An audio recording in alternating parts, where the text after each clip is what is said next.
odam va jamiyat uzviyligi haqida to'xtaladigan bo'lsak, odam ongi ijtimoiy munosabatlari shakllanadi.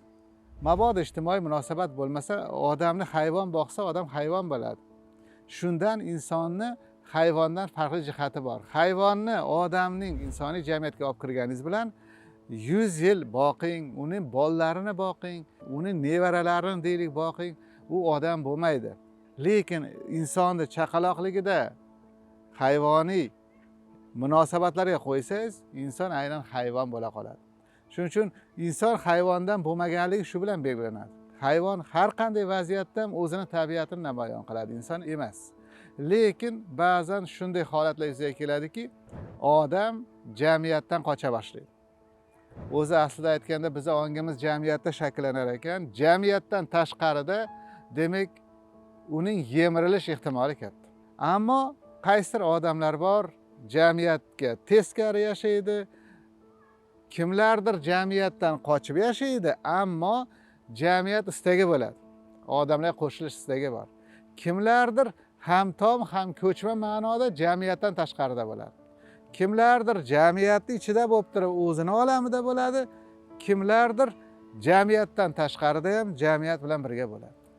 Endi bular batafsilroq to'xtaladigan bo'lsak, jamiyatga intilish istagi bor, ammo ma'lum bir sabablarga ko'ra bolaligida tahqirlangan bo'lishi mumkin yoki iltimosi rad etilgan bo'lishi mumkin yoki iltimosi rad etilishdan qo'rqqani uchun ham jamiyatga kira olmaydi.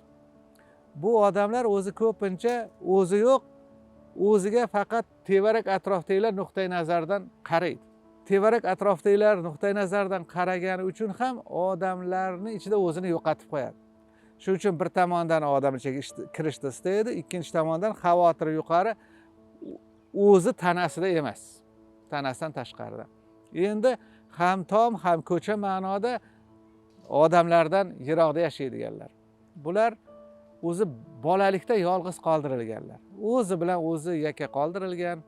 Bular chaqaloqlik davrida tashqi olamga olib chiqilmagan bolalar.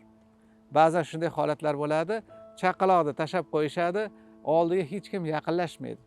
Yaqinlashgan taqdirda ham faqatgina emizishar, yedirar, ichirar, lekin nigohini tortish kerak. Yonidagi odam uni tashqariga chorlash kerak. Afsus, ba'zan shunday bo'ladi, onalar depressiyada bo'lsa, siqilib qolgan bo'lsa, bolasidan uzuq holda bo'lsa, bolasiga qaraydi-yu, bolasini ko'rmaydi. Bolasini emizadi, lekin bolasi bilan muloqot qilmaydi.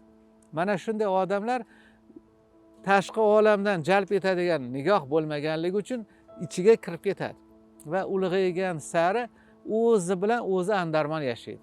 Bularga odamlar ham kerak emas, chorlov ham yo'q. Ularning o'zining ichki olami bor, o'sha ichki olam tashqi olamdan muhimroq hisoblanadi. Ba'zi bir odamlar bor, jamiyatdan tashqarida yasha olmaydi.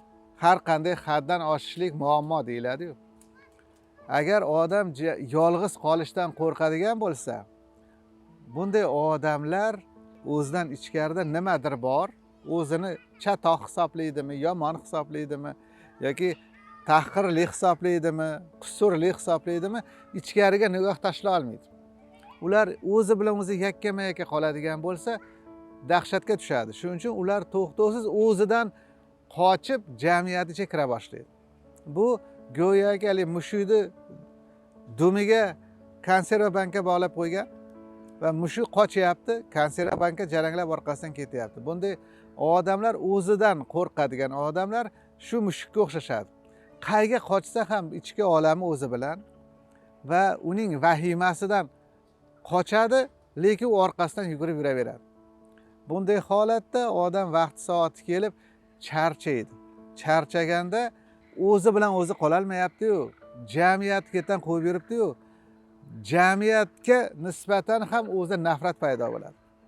Go'yoki jamiyat uni qiynayotgandek tuyuladi. Aslida odam o'zi bilan o'zi kelisha olmaydi. Narigi ichkarida kallasida yashaydigan odam ham jamiyat bilan kelisha olmaydi, lekin uni hech yo'q o'zining ichki olami bor. Berigini miyasida ham o'zining ichki olami yo'q. Ichki olamida shunaqa katta bo'shliq bor yoki qora tuynik borki, shu qora tuynikdan uchib ketishga harakat qiladi. Lekin hech kim uni baribir jamiyatda yurib ham charchaydi-ku, hech kim uni jamiyatga chorlamaydi baribir. U jamiyatni ortdan quvadi. Va u jamiyatni ortdan quvgan sari jamiyat ham sergap yoki chiqmas kina bo'lib yopishaversa, jamiyat ham yitaradi-ku, ortga qaytaradi.